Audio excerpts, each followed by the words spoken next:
Música russa tá tocando, russa popular. Hoje nós vamos falar sobre dois temas, na verdade um tema. Bom dia todo mundo. Então hoje nós vamos falar sobre a vida na Rússia. Bom dia, bom dia. A vida dos nobres e dos pobres no passado. Boa tarde, Mônica. No passado, na Rússia. Dá para ouvir bem a música? Tá bem? Tudo, Giovanni. E você? Olha, boa tarde todo mundo. Então, hoje a nossa live, nós vamos falar sobre a vida e dos camponeses aqui na Rússia. Eu estou agora conectando a minha colega Catarina. Bom dia, tudo bem? Estou conectando a Catarina, esperando a Catarina entrar aqui na nossa transmissão ao vivo. Bom dia, Maurício. Então, agora eu acho que a Catarina já está se conectando. Vamos verificar se dá para ouvir. Boa tarde. Bem. Oi, Catarina. Tudo bem? Só um momento, já estou entrando. Já estamos te ouvindo. Por favor, nos deem um feedback se o som está bom.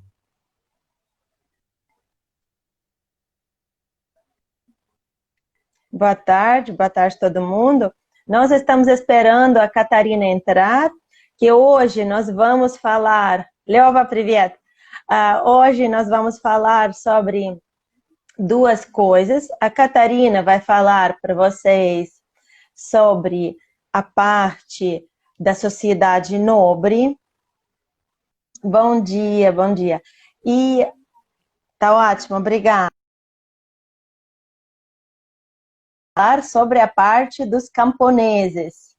Eu acho que tenho que enviar novamente a solicitação para a Catarina, porque está caindo a conexão dela. Catarina. Segunda.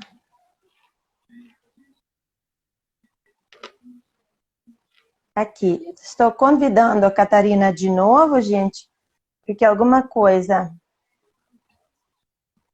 Sim, ela entrou, ficou só áudio, é verdade. Depois ela caiu. Então eu chamei de novo a Catarina. Agora? Pronto, se ela já... Oi, Catarina. Oi, tudo bem? gente. Agora. Oi, bom dia, boa tarde. Maria, tá me ouvindo? Sim, estou ouvindo perfeito. Gente, muito posso dizer bem. só uma palavra? Esta live está passando porque eu ganhei um presente da minha amiga Catarina. Esses fones, ela me deu de presente para o meu aniversário, ela me mandou para outra cidade. Fiquei super feliz.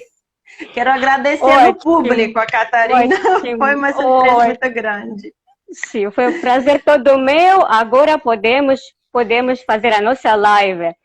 Boa tarde todo mundo, desde São Petersburgo.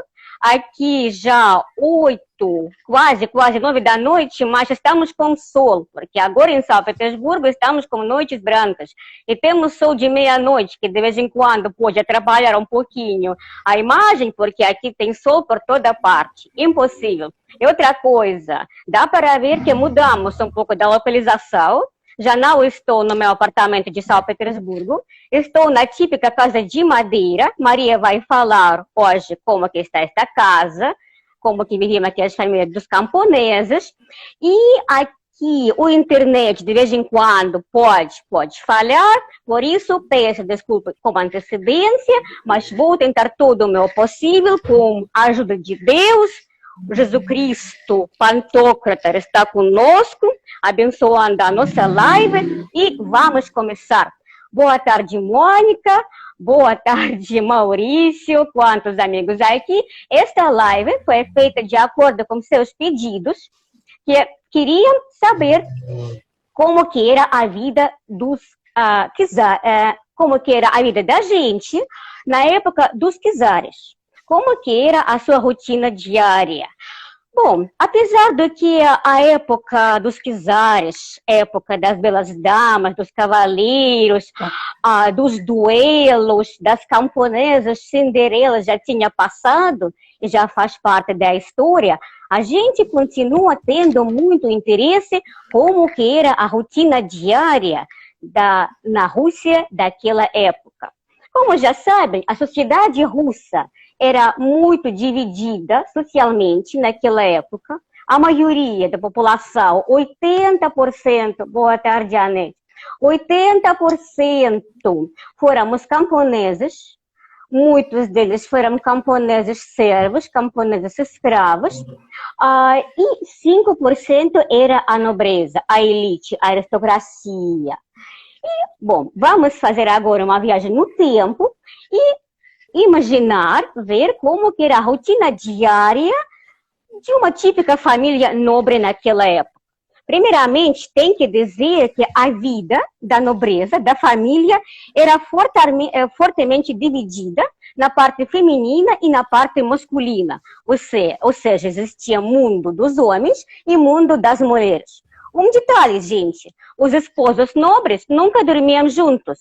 Por isso, os palácios que a gente visita durante nossos passeios em São Petersburgo e em Moscou estão divididos na parte feminina e na parte masculina. Ou seja, a esposa dormia no dormitório dela e o esposo no dormitório dele. E quando o marido queria fazer uma visita romântica para a sua queridíssima esposa, ele tinha que mandar um convite ou um aviso, avisando a sua queridíssima esposa sobre o objetivo da sua visita noturna, para que ela já ficasse pronta e arrumada. Muito romântico, gente. Um detalhe que acho que podemos usar de vez em quando para avivar nossa vida conjugal, ou seja, mandar o marido dormir fora do dormitório. E mandar avisar. E mandar avisar, exatamente, mandar avisar. O homem começava o seu dia no seu escritório. Este escritório podemos visitar fazendo passeios em vários palácios. Vou mostrar agora.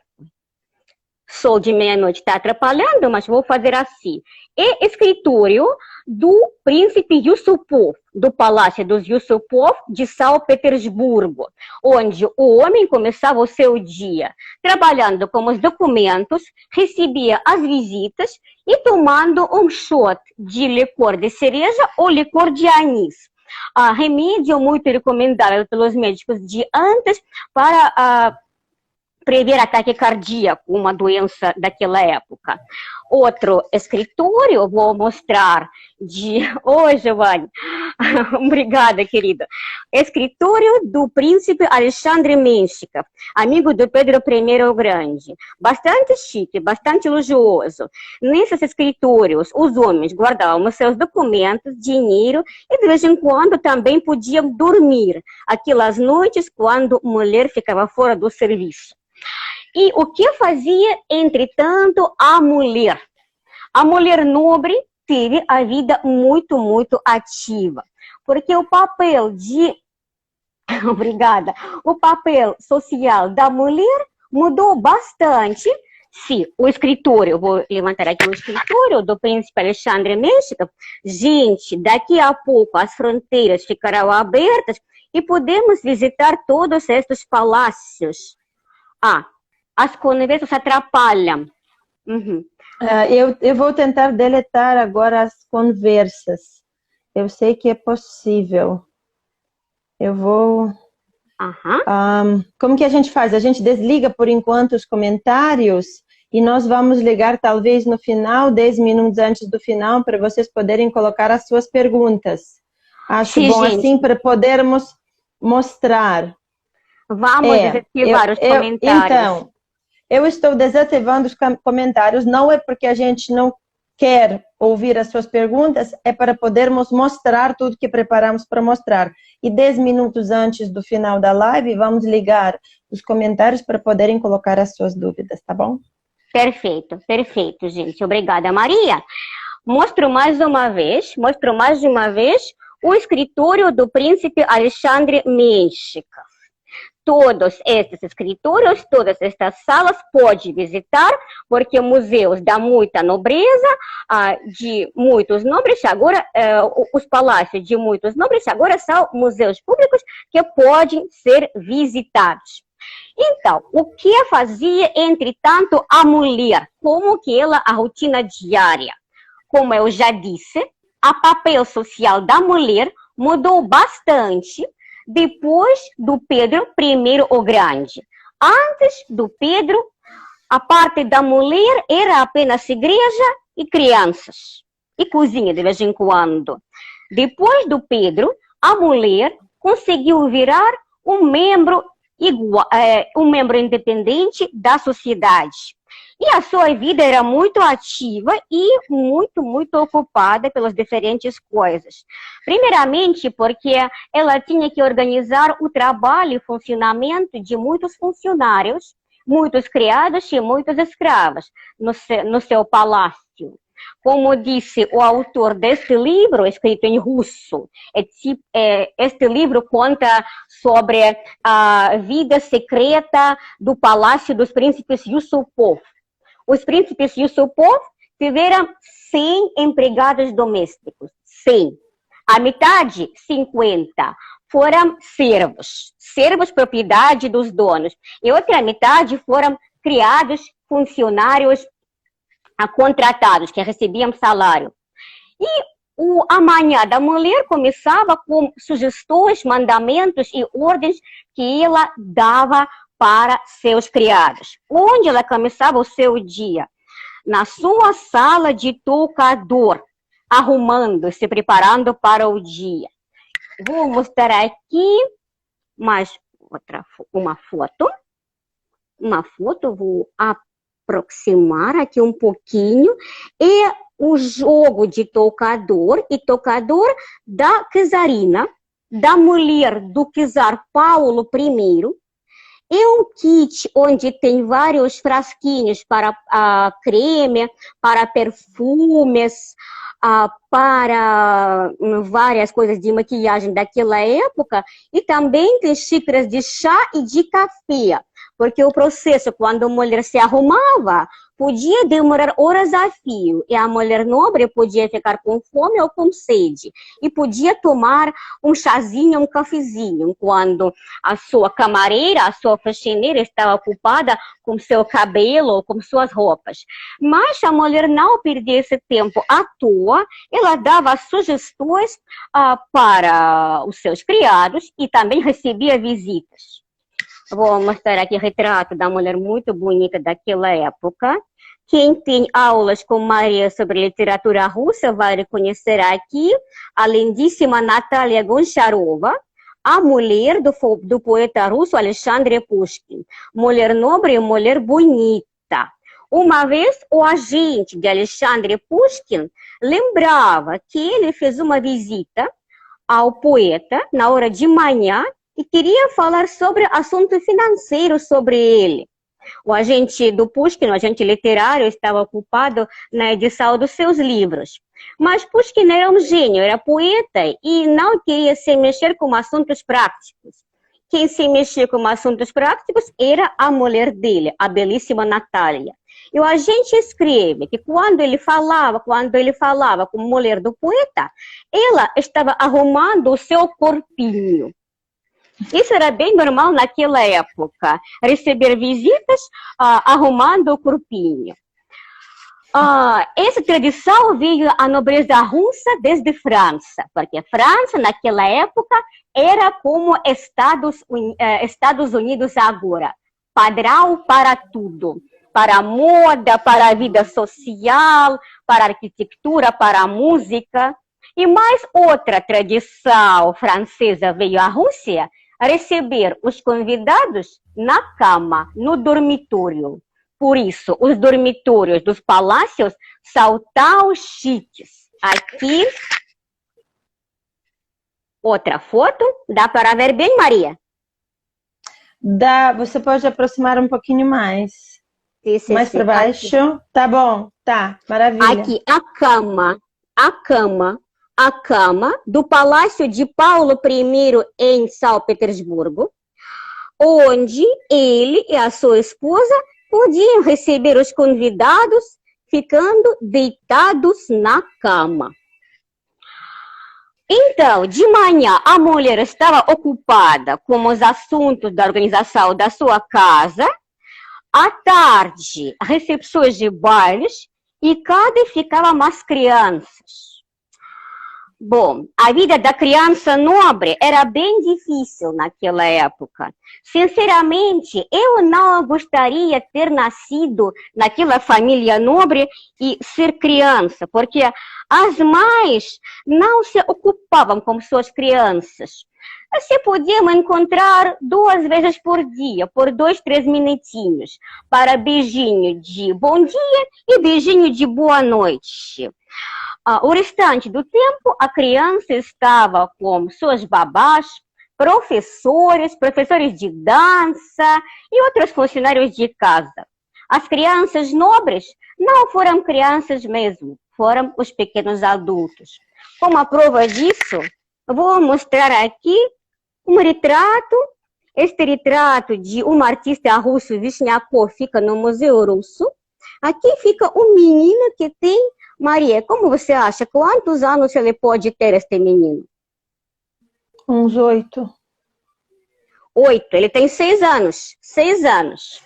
Mas já está vestido como um adulto, com peruca, com meias, com um casaquinho de homem adulto. E aqui a irmã dele. A irmã dele chama-se Sara. Ela tem 8 anos. Já tem pose e roupa da mulher adulta. A educação das crianças nobres começava para meninas com 7 anos, com meninos a 6 anos. Tinham que aprender a dançar, a manter todas as regras do etiquete da mesa, a saber manter uma conversa, usar todos os garfos, facos, incrível, impossível. Então, em cada casa nobre, onde havia as crianças, sempre vivia como os donos, professor de dança. Professor de dança que ensinava todas as danças típicas para os bailes, bailes clássicos para as crianças. E uma vez em 3, 4 meses, ele organizava os chamados bailes infantis, onde as crianças, os seus alunos, podiam vir para se preparar para a vida adulta, porque bailes era território dos adultos. E primeiro baile dos adultos para a criança nobre era entrada na vida dos adultos. Quem tinha lido a novela Guerra e Paz, ou talvez tinham visto o filme, devem lembrar o primeiro baile da lindíssima Natasha Rostova. Ela tinha 16 anos e o primeiro baile era um acontecimento tão importante para ela que ela nem conseguiu dormir na véspera. Aqui, algumas salas de dança vou mostrar. Estas salas de dança pode visitar durante as visitas dos museus. Mais uma. E aqui um fragmento de filme sobre Natasha. É um quadro que ilustra o primeiro baile da Natasha Rostova e seu futuro namorado. Mais um. Aqui. Este famoso filme russo. O filme russo Guerra e Paz. Um de poucos filmes que até ganhou o prêmio de Oscar. E agora uma pequena surpresinha. Vamos ouvir a música daquela época, um fragmento de baile da valsa, da primeira valsa da Natasha.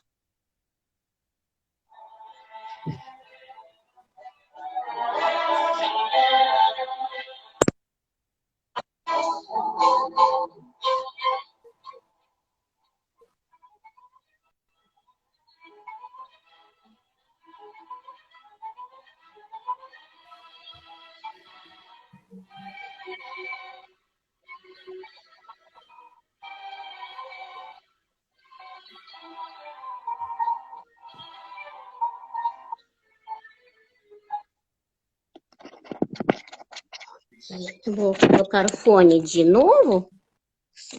Que compositor é, Catarina? O famoso compositor russo Sergei Prokofiev. Prokofiev. Então, vida da nobreza era bastante divertida, né? Então, o que faziam, entretanto, 80% da população russa? Como que era organizada a família dos camponeses pobres? Agora a parte da Maria. Prontos. Então, o contraste era muito grande. E se com a chegada da época do Pedro Grande, da era do Pedro Grande, a mudança na vida de uma família nobre, ela foi tremenda no seu dia a dia. A mulher foi solta da parte feminina do palácio, podia entrar na parte masculina, podia participar dos bailes, porque antes ela nem participava dos jantares, eram jantares para homens e mulheres. Então, a mudança foi para o lado europeu, chegaram muitos objetos de uso. No caso dos camponeses, a vida mudou muito menos. Mudou também, houve mudança, mas essa mudança não era tão notável, não era tão tremenda. E se a gente olhar para as casas tradicionais, eu preparei aqui a foto de um livro. Na verdade, a fotografia essa é da década 80, mas as casas assim ficavam tanto no século XVIII, quanto no século XIX, quanto tem até agora no século XXI. Uma típica casa de 3 janelas e os camponeses foram divididos pela sua renda em 3 tipos: camponeses pobres, médios e ricos. E só o camponês rico teria o segundo piso, um quarto com muitas janelas, com bastante luz, e lá geralmente ficava a filha na idade para casar. E esta menina ficaria lá preparando o seu enxoval. Vamos voltar para este tema, mas casa, geralmente, de um camponês pobre ou médio, teria um andar só. Eu tenho aqui mais uma foto, que é também uma foto de uma aldeia turística, num lugar pitoresco, casas com esse telhado triangular, né, um pouco diferente dos telhados comuns na Europa. E aqui mais uma casinha, aqui também 3 janelas, mas ela tem 2 andares. É já a casa mais rica, seria a casa mais rica no século XIX. Como foi dividido o espaço? No palácio eram salas e salas. Na casa dos camponeses era um espaço só. Um espaço você entrava, só. Primeiro você entrava, tinha um lugar de entrada que não foi aquecido. E depois, entrando na casa, a casa russa tem termo izba. É uma palavra russa que é referida para esta casa de madeira, de troncos encruzados de madeira. Então, nesta izba, o espaço era único. Lá viviam marido e a mulher. Uhum. Lá viviam 8 ou 9 ou 10 ou 11 filhos, todos juntos. Ou seja, as famílias eram muito numerosas. Famílias eram numerosas e a mortalidade infantil era alta, como no mundo inteiro, né? Mas isso era algo muito comum para as famílias, tanto pobres quanto nobres. Mortalidade infantil com idade 1, 2 meses, ou com idade até 2 anos. E, na verdade, até 40 dias, nem davam nome, às vezes, para a criança. E até agora nós temos um hábito de não mostrar o bebê até ele fazer 40 dias. A gente, às vezes, fica muito impressionado com os brasileiros que já mal nasceu menino ou menina, já põe a foto na internet. Os russos ainda são muito supersticiosos. Os russos são muito conservadores no geral, né? Então, camponeses viviam neste espaço. Nesta casa tinham bancos.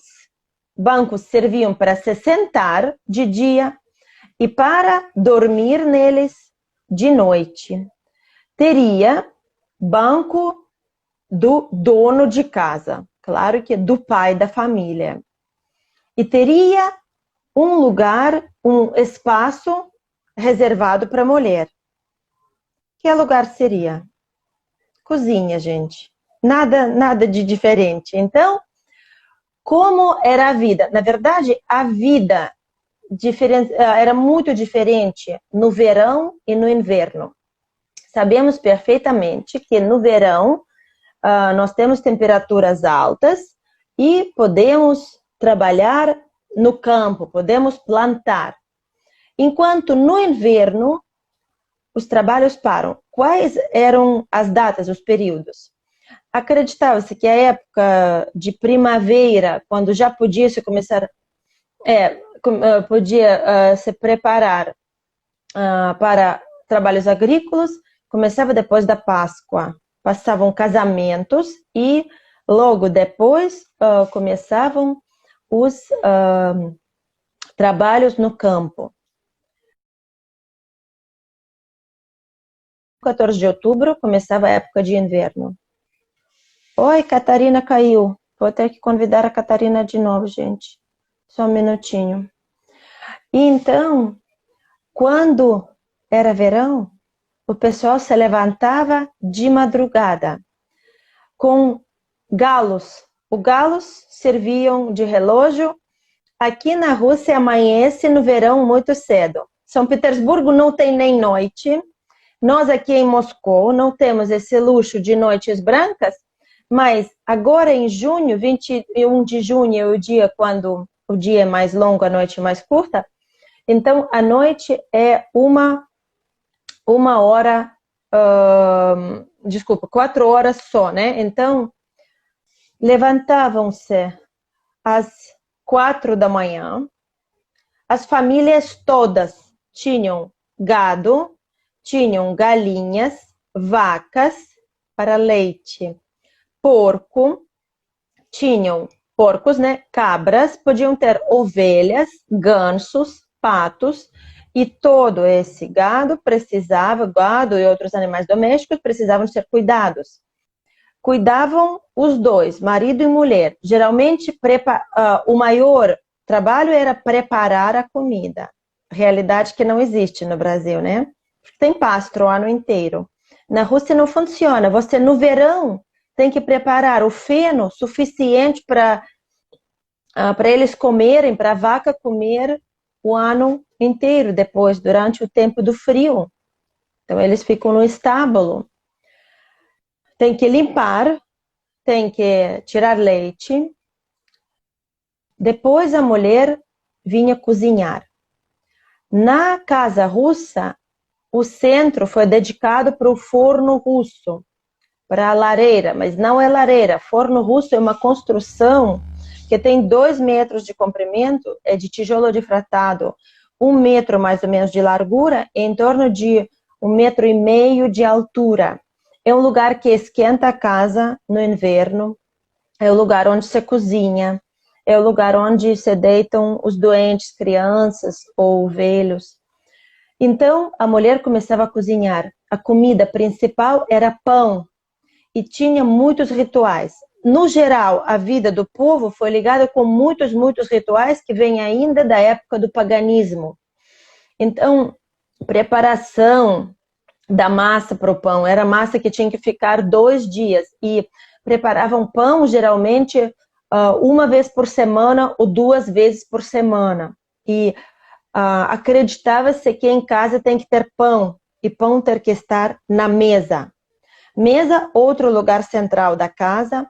Na mesa, falavam que é ligada com toda a vida da pessoa, porque mal nasceu o bebê, põe na mesa para ver se está direitinho, se está certinho, né? Se não está doente. Depois, na mesa, celebravam todas as festas. E na mesa tinha que ter sempre pão.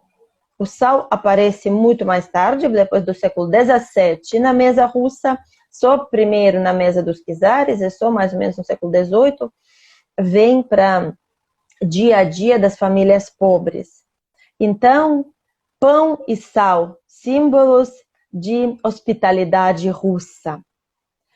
Então, depois iam trabalhar no campo. Os camponeses trabalhavam tanto na própria horta e nos próprios terrenos, plantando trigo. O que mais plantavam na horta? Cenoura, beterraba, a partir da época do Pedro Grande, batata. Depois, vários legumes, pepino, tomate, pode ser abóbora, abobrinha. Então, vários legumes que depois preparavam para comerem no inverno como conservas, ou secavam, ou salgavam. E depois iam trabalhar, tinham que ainda trabalhar nos campos do dono, porque na época de servidão, isso foi abolida nos meados do século XIX, os camponeses tinham que trabalhar também nos campos do seu dono, do fazendeiro, vamos chamá-lo assim. Aqueles mesmos nobres que viviam nas cidades, muitos deles tinham seus terrenos, suas propriedades. Depois, crianças. Já vimos criança nobre. Nobre. O que já vimos uma criança nobre. O que fazia uma criança pobre? A criança pobre seria uma criança que começava a trabalhar desde uns 5, 6 anos. Isso, gente, mesmo no século XX funcionava assim. 6 anos, menina já recebia um pauzinho para ir pastar os gansos. Os gansos são bravos, eles podem atacar. Menino também podia fazer, mas o meu avô, por exemplo, me contava que ele ia com os irmãos, tinha que trazer cavalos para o pasto. Ele estava com 6 anos e no determinado momento do trecho que ele tinha que fazer até o lugar, tinha uma descida, tipo uma lomba, né, para baixo. Então ele sempre caía do cavalo. Ele estava com 6 anos, os pais sabiam que ele ia cair do cavalo, ele caía cada vez. Ninguém ligava, porque era muito trabalho, de nascer do sol até o pôr do sol. A mulher dava à luz os seus filhos, podia acontecer no campo. Depois pegava no bebê, levava o bebê no colo, trabalhavam com o bebê. As crianças dormiam no mesmo espaço com os pais, só que foi feito um semiteto, ou seja, um teto um pouquinho abaixo, com espaço de no máximo meio metro lá. E eles entravam e do lado um do outro, os 10 dormiam lá em cima. Quando as crianças, todas dormiam juntas. Juntos, todos, menina, menino. Só assim, a família era rica, os pais podiam ter o seu quarto. Isso foi considerado já camponês rico. Agora, no inverno, mudava completamente a vida.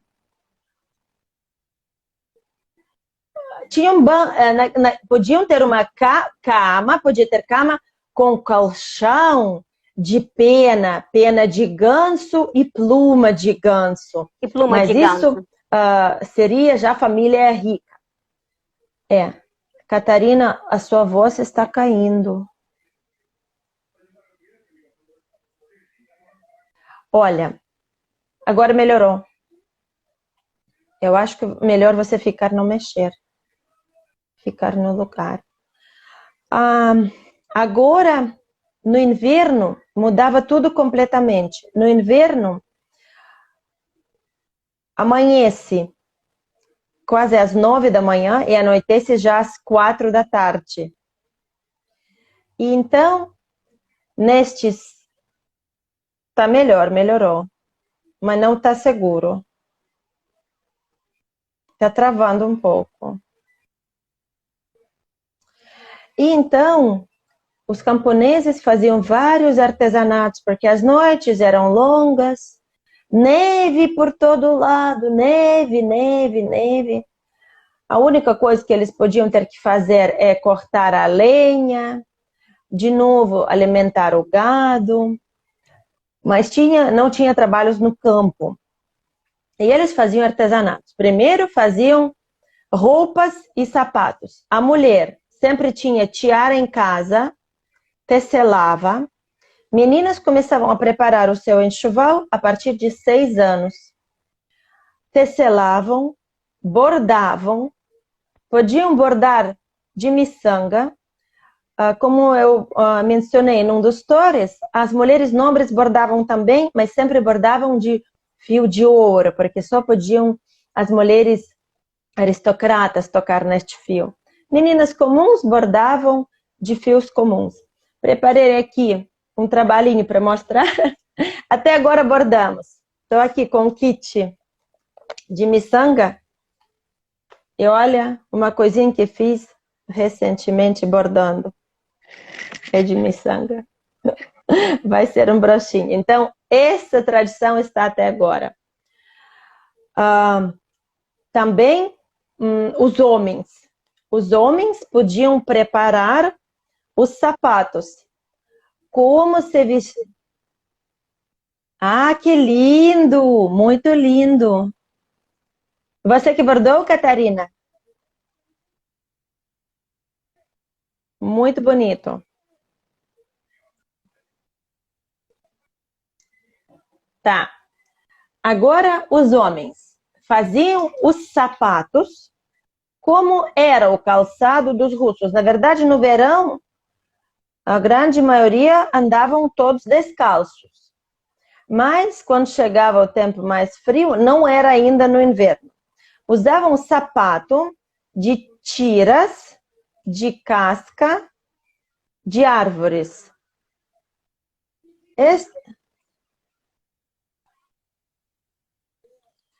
Esses são sapatos chamados lapti. Isso é souvenir, né? Isso é muito pequenininho.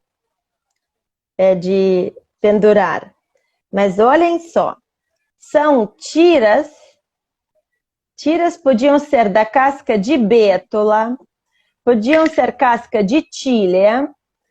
E estes sapatos lapti era roupa tradicional russa, praticamente até a Revolução.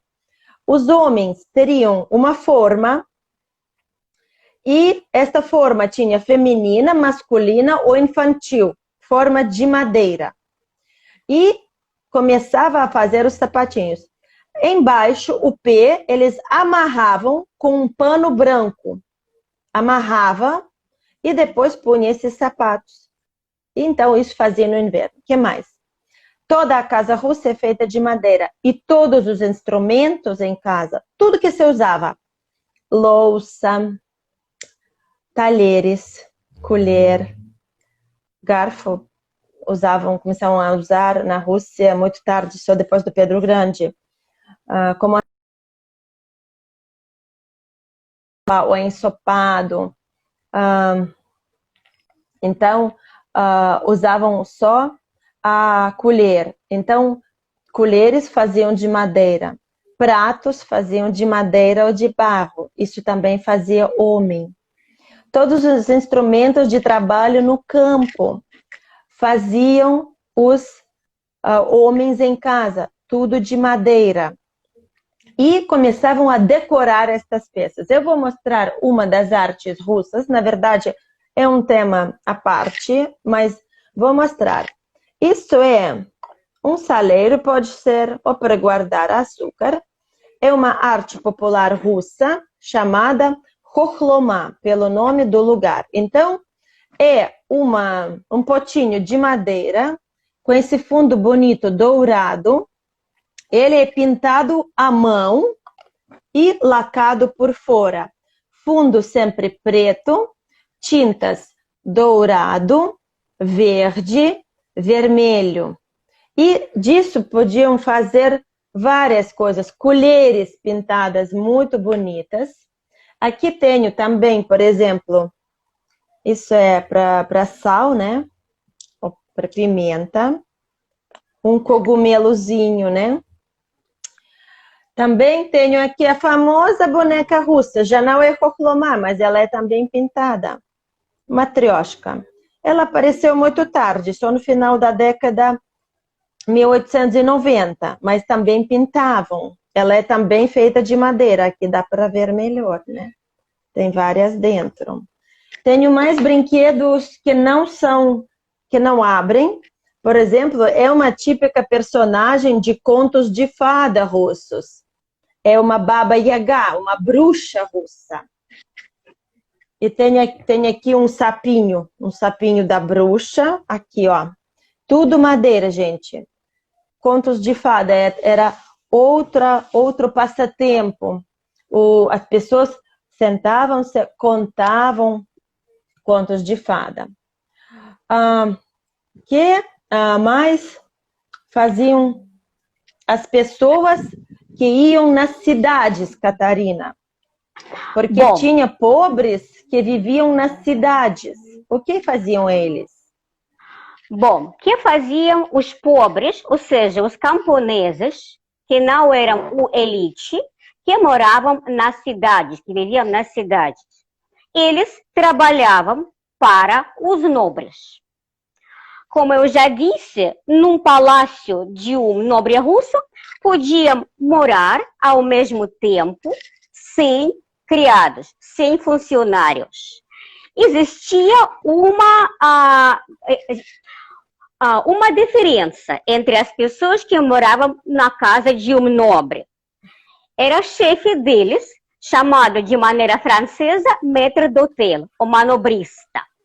Também era a pessoa que vigia a parte técnica, porque o palácio era um organismo bastante difícil. Era necessário organizar o trabalho, a luz, a água, aquecimento, tudo isso. Aproximadamente 20 ou 30 cozinheiros moravam num palácio, juntamente com os nobres. Para que tantos cozinheiros? Porque, como Maria já comentou, comida era parte importante na vida dos pobres e dos nobres também. E é até agora. E é até agora, todos comemos. Aqui uma fotografia de uma típica cozinha do palácio. Um espaço incrível que pode visitar num dos museus dos subúrbios de São Petersburgo. Em Peterhof, tem um museu muito bacana que eu sempre recomendo para os meus clientes visitarem, museu chamado Os Banhos Reais. Ali, além dos banhos, pode também visitar uma cozinha real.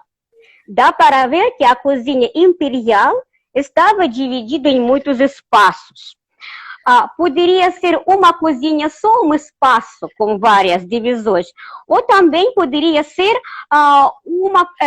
várias cozinhas para vários tipos de comida. Por exemplo, em Palácio dos Príncipes Yusupov havia 8 cozinhas. Para que tantos? Uma cozinha para refeições de dia a dia, outra cozinha para os banquetes, uma cozinha especial para a preparação dos banquetes e das festas. Uma cozinha com fogões da comida europeia. Aqui um item de um museu de São Petersburgo que também pode visitar. E uma cozinha feita de metal, que já tem queimadores para estufar ou cozer pratos acima. Mas esta tradição de fazer comidas na frigideira, ou seja, acima de fogão, veio da parte europeia, a Rússia, na época do Pedro I o Grande.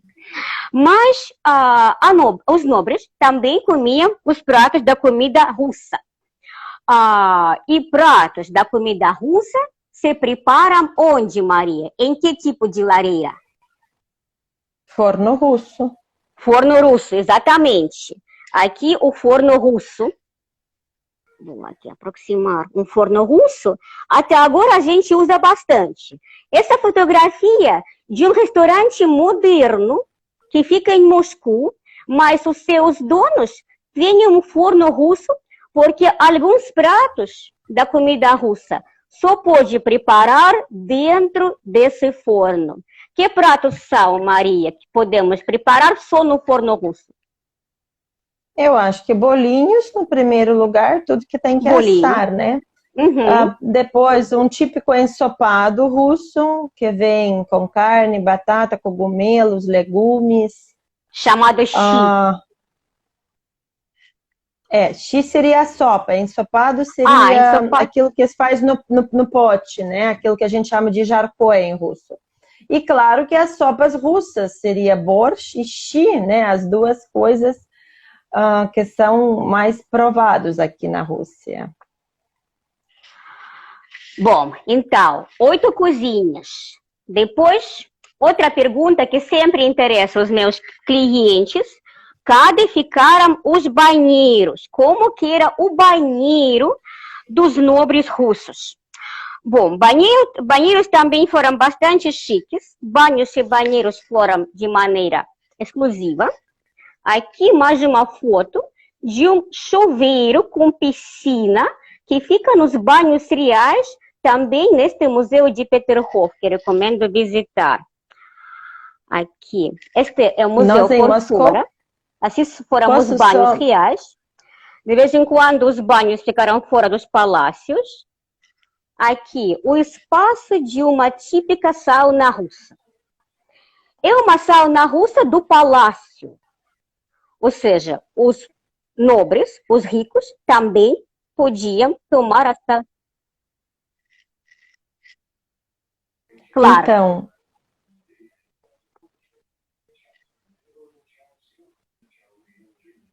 Catarina? Oi?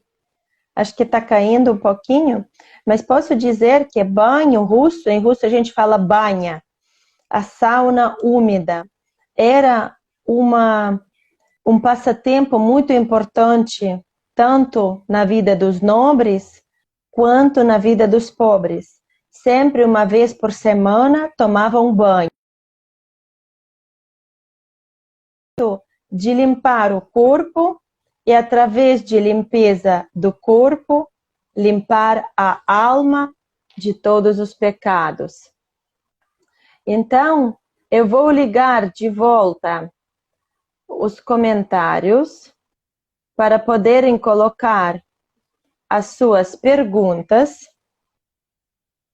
Então, quem quiser colocar as dúvidas sobre a vida dos pobres e dos nobres,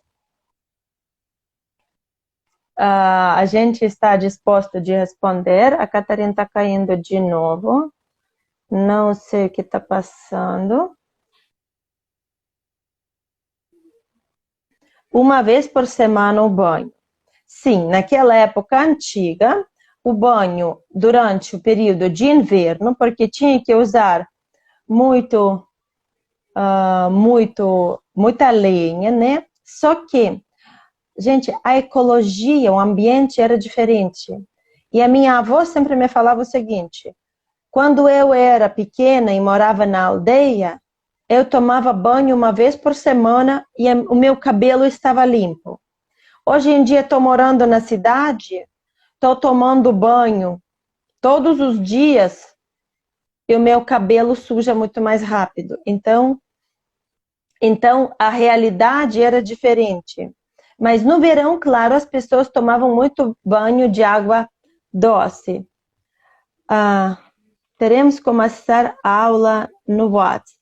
Então, a gente está dando aulas, eu estou dando aulas de história da Rússia, estou dando aulas de língua russa e também de literatura russa. Preparei uns cursos e agora, a partir do dia 24, numa conta fechada de de Instagram, vai ter palestras para os grupos sobre a história da Rússia, 5 palestras. O programa está avisado no post, mas vou falar ainda mais. Eu também dou aulas privadas por WhatsApp. Neste caso, sim, naquele post fechado, esse cursinho é pago, mas como é para o grupo, o pagamento é bastante simbólico, é só R$35 por pessoa, por cada palestra é de 1 hora, né? A gente vai continuar com as nossas lives de domingo, sempre, né? Por isso não tem problema. Mas quem quiser penetrar mais na história da Rússia, pode ser ou aula privativa comigo, que eu dou, com a Catarina também podem perguntar por WhatsApp. Neste caso, entrem em contato no direct com a gente. E houve uma pergunta que eu vi, como se chama o ensopado russo? Então, ensopado chama-se jarkoye, que vai num pote de barro, tem lá carne, batata, vários legumes, cenoura, pode ser abobrinha, pode ser tomate, pimenta e cogumelos. Então vai ficar lá ensopado, é um prato tradicional, tá? Agora, a Catarina está entrando de volta, porque estava caindo a ligação dela. A Catarina também está dando aulas de língua russa. Pronto, passo a palavra para a Catarina agora. Bom, gente, muito obrigada pela sua paciência de hoje. Desculpe o problema técnico, mas eu tentei mostrar a vida dos nobres. Também dá para ver o ambiente onde eu moro agora, uma típica casa camponesa russa. E, bom, eu agora, quando ainda não temos turismo, trabalho como professora de russo. Já tenho vários alunos, brasileiros. O meu menor aluno tem 7 anos, chama-se Pedro. Ele já sabe cantar em russo. Eu vou postar com a licença do seu aquele vídeo. Sim, eu vou postar também nessa conta o menininho de 7 anos, que já sabe falar russo. O meu aluno mais velho tem 7 vezes mais da idade, mas já até me manda mensagens em russo, já sabe escrever.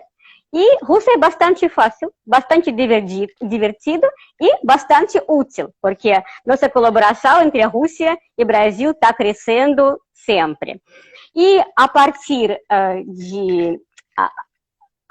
de 1º de julho, o preço vai ser um pouquinho mais, que estou cobrando agora. Mas agora é bem baratinho, R$50 por uma aula de 60 minutos também. Aula privativa, pelo Skype, pelo WhatsApp, pelo Zoom, qualquer forma de contato.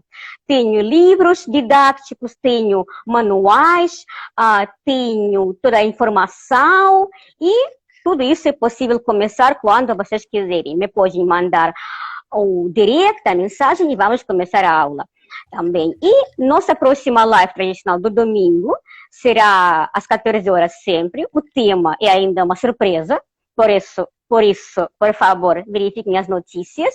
E mais uma surpresa. Na semana que vem, eu vou organizar um sorteio com prêmios verdadeiros. Hoje, Maria contou sobre bordado tradicional russo.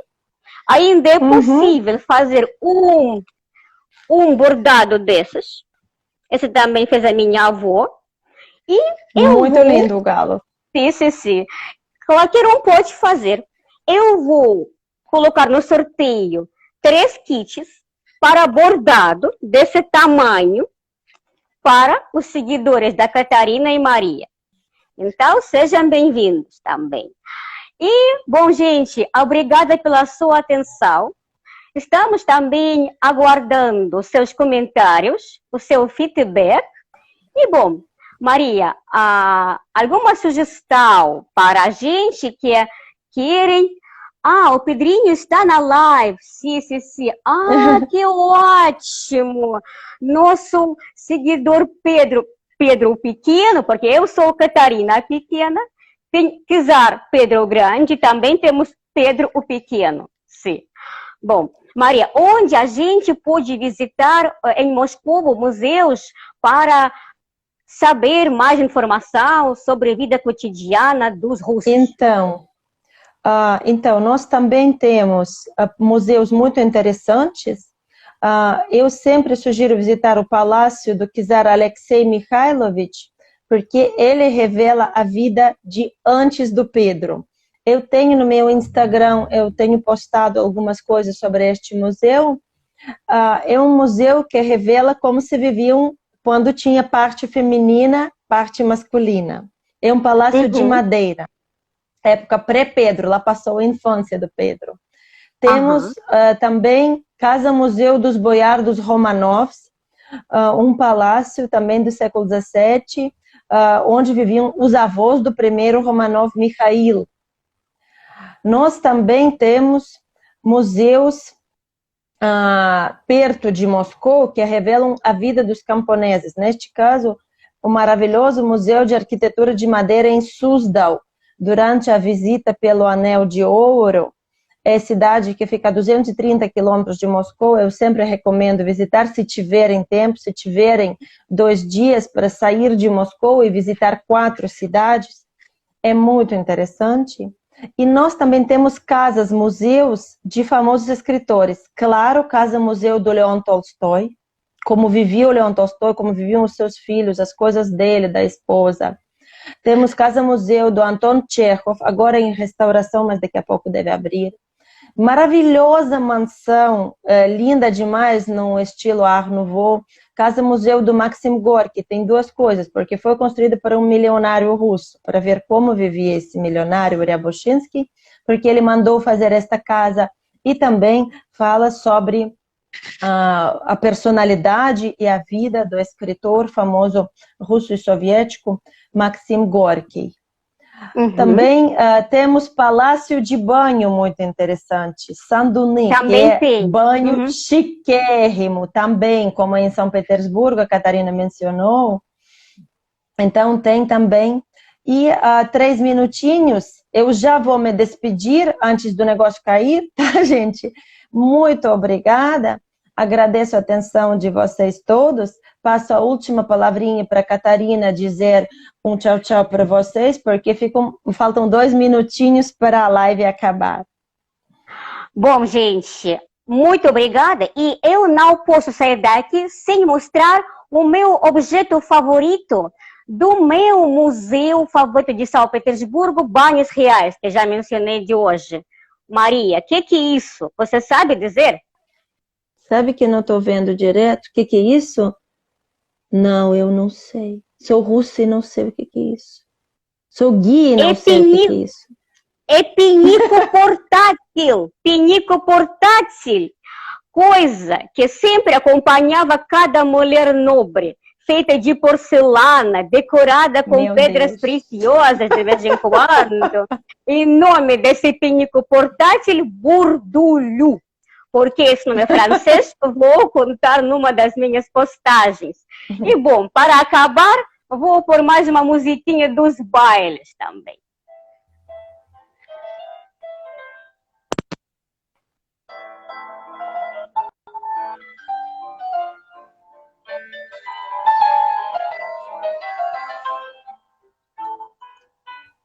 Estão ouvindo? Sim, sim.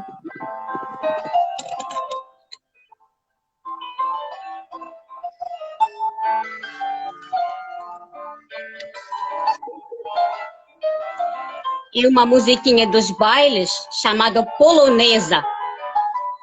Muito linda.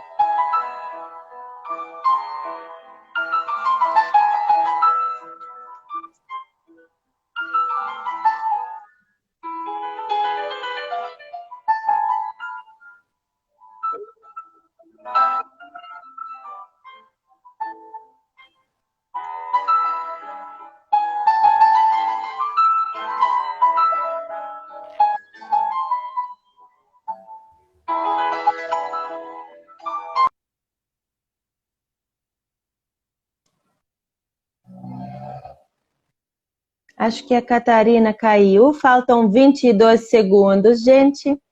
Mais uma vez, obrigada. Achei a nossa aula de hoje muito divertida.